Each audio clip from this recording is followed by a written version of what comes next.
नमस्कार. 9:30च्या बातमीपत्रात मी पर्णिका हेदवकर आपलं स्वागत करते. सुरुवातीला एक नजर ठळक बातम्यांवर. शेतकऱ्यांच्या कर्जमाफीच्या मुद्द्यावरून झालेल्या गदारोळामुळे आजही विधिमंडळाच्या दोन्ही सभागृहांचं कामकाज दुपारनंतर दिवसभरासाठी तहकूब. कृषी आणि संलग्न क्षेत्रासाठी राज्य सरकारकडून आतापर्यंत 31,000 कोटी रुपयांची गुंतवणूक केल्याची मुख्यमंत्र्यांची विधानसभेत माहिती. शेतकऱ्यांच्या कर्जमाफीसाठी राज्य सरकारचा वाटा किती असेल ते अर्थसंकल्पात जाहीर करावं अशी शिवसेनेकडून मागणी.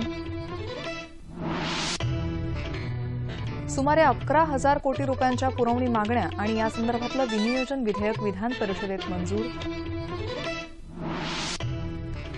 उत्तर प्रदेशच्या धर्तीवर अन्य राज्यातल्या शेतकऱ्यांना कर्जमाफी देता येणार नसल्याचं केंद्रीय कृषी मंत्री राधा मोहन सिंह यांचं लोकसभेत स्पष्टीकरण. गोवा विधानसभेत मुख्यमंत्री मनोहर पर्रीकर यांनी केलं बहुमत सिद्ध. भाजप सरकारला मिळालं 22 आमदारांचं बळ. येत्या 3 वर्षात राज्यातली सर्व रेल्वे फाटकं बंद करून तिथं पूल उभारण्यात येणार.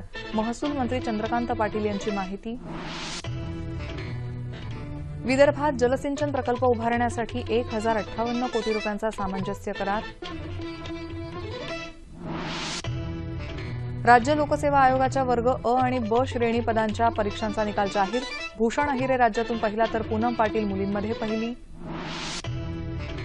रांची इथं खेळल्या जात असलेल्या तिसऱ्या क्रिकेट कसोटी सामन्यात आज पहिल्या दिवशी ऑस्ट्रेलियाच्या 4 गडी बाद 299 धावा. आणि विदर्भातल्या काही भागात वादळी वाऱ्यासह अवकाळी पावसानं लावली हजेरी.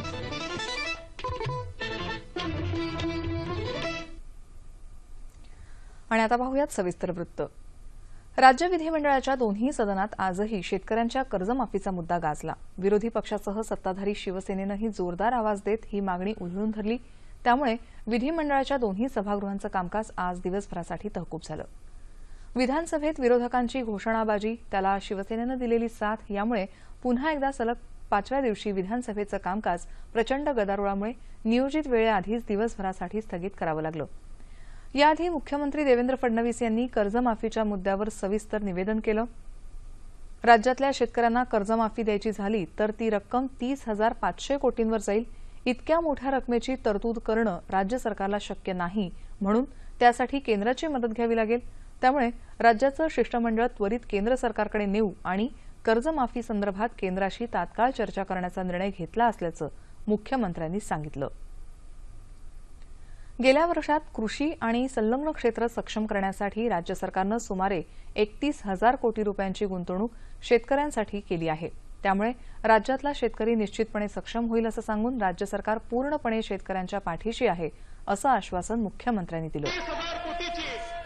राज्य सरकारने केली अध्यक्ष महोदय, तर या राज्य सरकारकडे शेतकऱ्यांकरता गुंतवणुकीकरता पैसा उरणार नाही, राज्यातल्या कामांकरता पैसा उरणार नाही. अध्यक्ष महोदय, ही कर्जमाफी ही केवळ बँकांची होते आणि यंदा बँकांची कर्जमाफी याकरता पाहिजे आहे.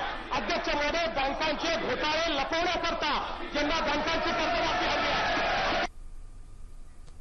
मुख्यमंत्री बोलत असतानाही विरोधकांची घोषणाबाजी आणि गोंधळ सुरूच होता. मात्र शिवसेनेचे सदस्य आपल्या जागेवर उभे राहून शांतपणे ऐकत होते. मुख्यमंत्र्यांच्या निवेदनानंतर शिवसेनेचे चंद्रदीप नरके आणि अनिल कदम यांनी पक्षाची भूमिका मांडली. कर्जमाफी संदर्भात राज्यानं उचलण्याचा वाटा किती ते परवाच्या अर्थसंकल्पात जाहीर करावं. तोपर्यंत शिवसेना कर्जमाफीच्या मुद्द्यावर कायम असल्याचं शिवसेनेच्या सदस्यांनी स्पष्ट केलं. विरोधी पक्षनेते राधाकृष्ण विखे पाटील यांनी सरकारची आकडेवारी फसवी असून सरकारला शेतकऱ्यांशी काहीही देणंघेणं नाही असा आरोप केला. भांडवलदारांना कर्ज माफ करण्यासाठी सरकारकडे पैसा आहे, मात्र शेतकऱ्यांसाठी नाही. त्यामुळे कर्ज माफ झाल्याशिवाय कामकाज चालू देणार नाही यावर विरोधक ठाम असल्याचं ते म्हणाले. आजही सकाळी काँग्रेस आणि राष्ट्रवादीच्या सदस्यांनी विधानभवनाच्या पायऱ्यांवर बसून शेतकऱ्यांच्या कर्जमाफीच्या मुद्द्यावर आंदोलन केलं असं आमच्या प्रतिनिधी सरस्वती कुवळेकर यांनी विधानसभेतून दिलेल्या बातमीत म्हटलं आहे. विधानसभेत मुख्यमंत्र्यांचं निवेदन, त्यानंतर विरोधी पक्षनेत्यांची प्रतिक्रिया या दरम्यान सभागृहात गोंधळ सुरूच होता. त्यात दोन्ही बाजूचे सदस्य सहभागी झाले होते. त्यामुळे 4 वेळा कामकाज स्थगित करावं लागलं होतं. कामकाज पुन्हा सुरू झाल्यानंतरही गदारोळ सुरूच राहिला. त्यातच काही कागदपत्र पटलावर ठेवण्यात आली आणि पुरवणी मागण्यांसाठीचं महत्त्वाचं विनियोजन विधेयक चर्चेविना गोंधळातच सभागृहानं संमत केलं. याशिवाय आणखी 3 विधेयकही गोंधळातच मंजूर झाली. आजही लक्षवेधी सूचना पुढे ढकलण्यात आल्या आणि विरोधी पक्षाचा नियम 293च्या वाढत्या शहरीकरणाच्या समस्यांविषयीचा प्रस्ताव होऊ शकला नाही, असं आमचे प्रतिनिधी मिलिंद लिमये यांनी दिलेल्या बातमीत कळवलं आहे. विधान परिषदेत आज सलग 7व्या दिवशीही शेतकऱ्यांच्या कर्जमाफीच्या मुद्द्यावरून कामकाजाची कोंडी कायम राहिली. त्यामुळे झालेल्या गदारोळामुळे सभागृहाचं कामकाज दिवसभरासाठी स्थगित करण्यात आलं. या गोंधळातच सुमारे 11,000 कोटी रुपयांच्या पुरवणी मागण्या आणि यासंदर्भातलं विनियोजन विधेयक मंजूर करण्यात आलं. विरोधी पक्षनेते धनंजय मुंडे यांनी शेतकऱ्यांच्या कर्जमाफीच्या संदर्भातला मुद्दा उपस्थित करत नैसर्गिक आपत्तीच्या दुष्टचक्रात शेतकरी अडकला असताना त्याच्या कर्जाचं पुनर्गठन झालं नाही, नवं कर्ज मिळत नाही असं सांगत शेतकरी समूळ नष्ट झाला पाहिजे हे सरकारचं धोरण असल्याचा आरोप त्यांनी केला. हे सरकार व्यापाऱ्यांसाठी 10,000 कोटी रुपयांचं नुकसान सहन करतं तर शेतकऱ्यांसाठी का नाही असं ते म्हणाले. काँग्रेसचे गटनेते शरद रणपिसे यांनीही कर्जमाफीची मागणी लावून धरत स्टेट बँकेच्या अध्यक्ष अरुंधती भट्टाचार्य यांनी कर्जमाफी संदर्भात केलेल्या विधानावर टीकेची झोड उठवली. या मुद्द्यावरून विरोधकांनी हौद्यात उतरून घोषणाबाजी केली. या गोंधळातच सभागृह नेते आणि महसूल मंत्री चंद्रकांत पाटील यांनी सरकारची भूमिका स्पष्ट केली. तसंच मुख्यमंत्री निवेदन सादर करणार आहेत, त्यामुळे कामकाज चालू द्यावं असं आवाहन पाटील यांनी केलं. मात्र विरोधकांची घोषणाबाजी सुरूच राहिली. यामुळे सभापती रामराजे नाईक निंबाळकर यांनी कामकाज पहिल्यांदा पाऊण तासासाठी स्थगित केलं. त्यानंतर कामकाज सुरू होताच सभापतींनी कामकाज नियमित करण्याचा प्रयत्न केला. मात्र विरोधकांनी सरकारच्या विरोधात आणि सत्ताधारी भाजपा आमदारांनी सरकारच्या बाजूनं घोषणाबाजी केल्यामुळे सभागृहात गोंधळाचं वातावरण निर्माण झालं. त्यामुळे सभापतींनी कामकाज दिवसभरासाठी स्थगित केलं. त्यापूर्वी आज कामकाज सुरू होताच नवी मुंबईत भूमिपुत्रांचं उपोषण सुरू असल्याचा मुद्दा राष्ट्रवादी काँग्रेसचे नरेंद्र पाटील यांनी उपस्थित केला. सुमारे 40,000 लोक या उपोषणाला बसले आहेत. राष्ट्रवादी काँग्रेसचे सुनील तटकरे आणि शेकापचे जयंत पाटील यांनीही नवी मुंबई महापालिकेच्या कारवाईबाबत नाराजी व्यक्त केली. या लोकांना न्याय देण्यासाठी सरकारनं मानवतेच्या दृष्टीनं प्रयत्न करावेत अशी सूचना सभापतींनी सरकारला केली.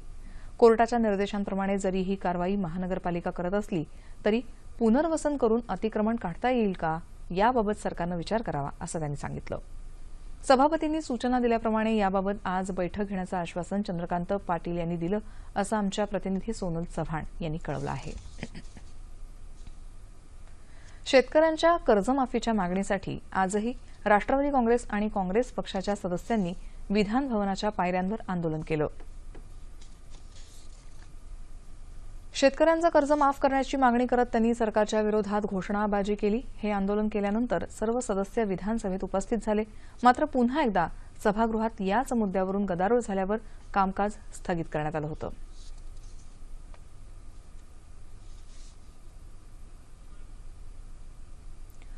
शेतकऱ्यांच्या कल्याणासाठी सरकारनं अनेक महत्त्वपूर्ण पावलं उचलली आहेत. मात्र कर्जमाफी हा या प्रश्नावरचा उपाय होऊ शकत नाही आणि तसं वचनही सरकारनं दिलेलं नाही असं केंद्रीय कृषी मंत्री राधामोहन सिंह यांनी आज लोकसभेत स्पष्ट केलं.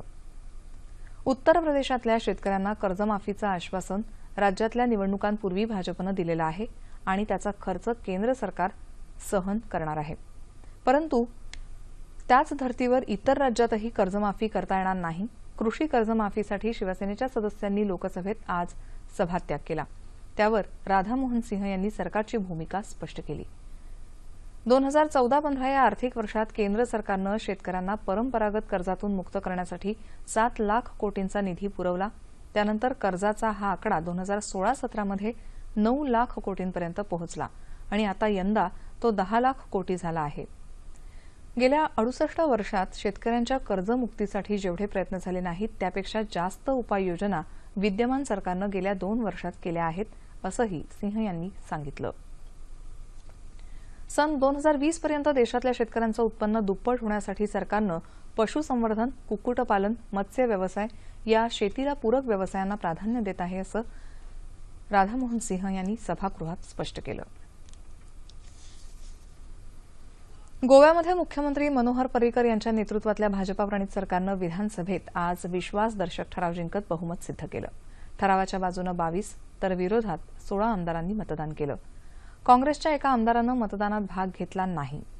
समर्थन करणाऱ्या सर्व आमदारांनी स्वेच्छेनं भाजपला पाठिंबा दिल्याचं पर्रीकर यांनी दूरदर्शनशी बोलताना स्पष्ट केलं.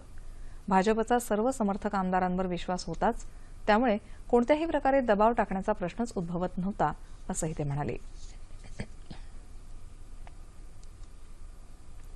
पंजाबमध्ये आज काँग्रेसचे कॅप्टन अमरिंदर सिंग यांनी मुख्यमंत्री म्हणून शपथ घेतली. तब्बल एका दशकानंतर पंजाबमध्ये काँग्रेसचं सरकार स्थापन झालं आहे. चंडीगडमध्ये राजभवनात झालेल्या शपथविधी सोहळ्यात राज्यपाल व्ही.पी. सिंग बडनोरे यांनी अमरिंदर सिंग यांना पद आणि गोपनीयतेची शपथ दिली. मुख्यमंत्र्यांसह 9 सदस्यांनीही मंत्रिपदाची शपथ घेतली. पंतप्रधान नरेंद्र मोदी यांनी पंजाबचे नवे मुख्यमंत्री कॅप्टन अमरिंदर सिंग यांना शुभेच्छा दिल्या आहेत.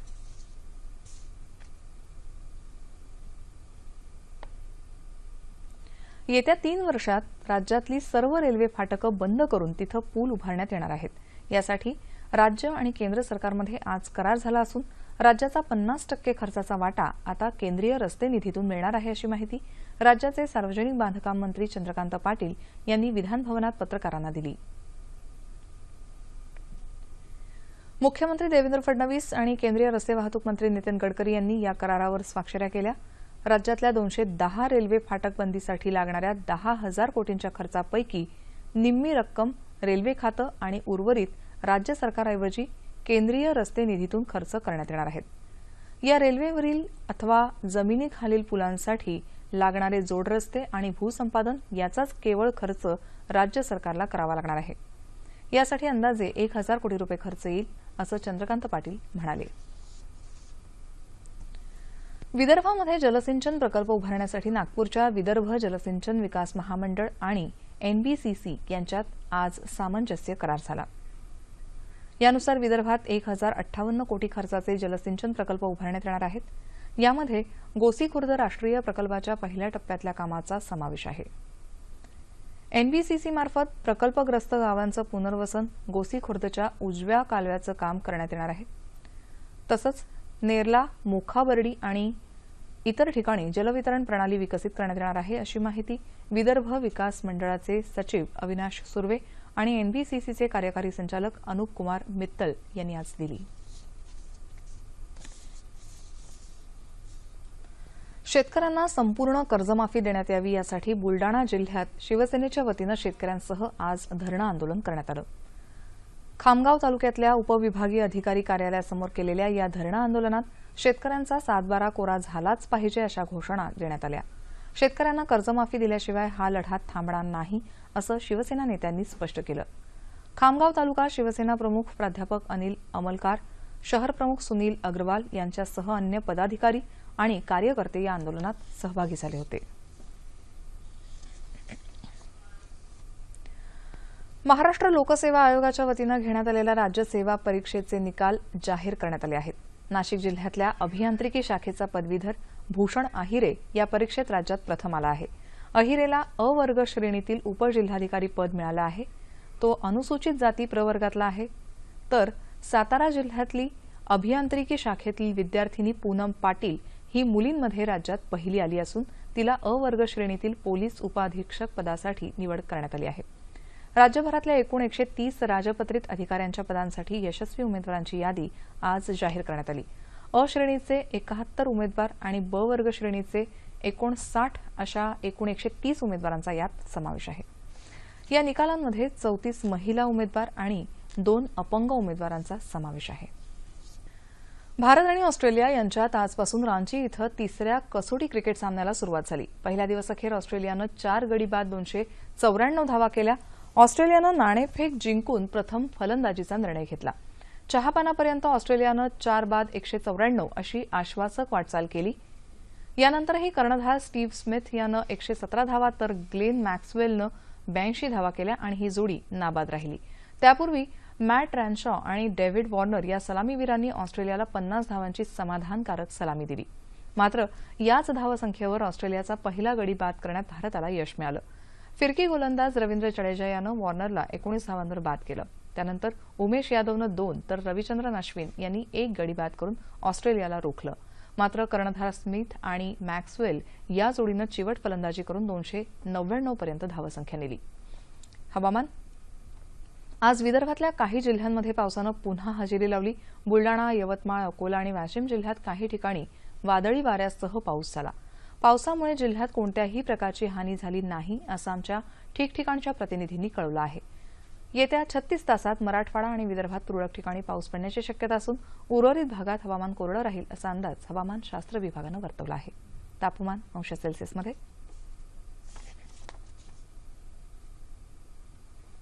मुंबई कमाल 34 किमान 19, नागपूर 35 17, पुणे 35 16, औरंगाबाद 34 19, नाशिक 34 15, कोल्हापूर 35 21,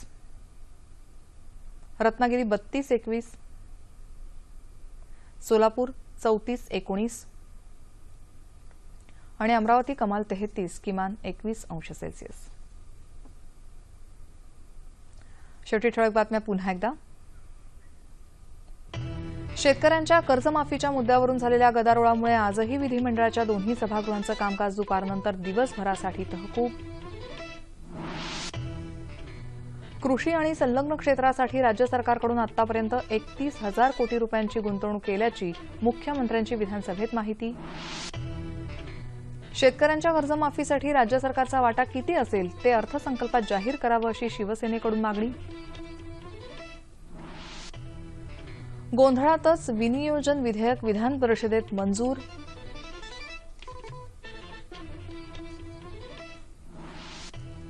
उत्तर प्रदेशच्या धर्तीवर अन्य राज्यातल्या शेतकऱ्यांना कर्जमाफी देता येणार नसल्याचं केंद्रीय कृषी मंत्री राधामोहन सिंह यांचं लोकसभेत स्पष्टीकरण।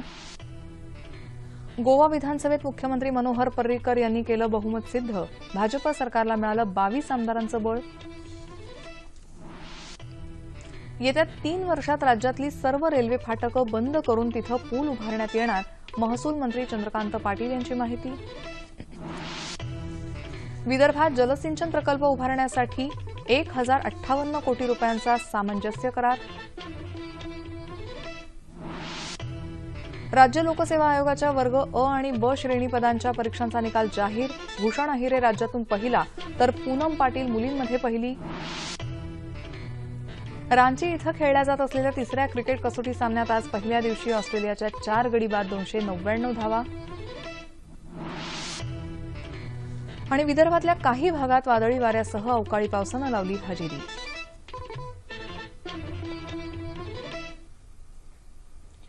याबरोबरच हे बातमीपत्र संपलं। पुन्हा भेटूया उद्या सकाळी 8:30 वाजता सह्याद्री वाहिनीवर। नमस्कार।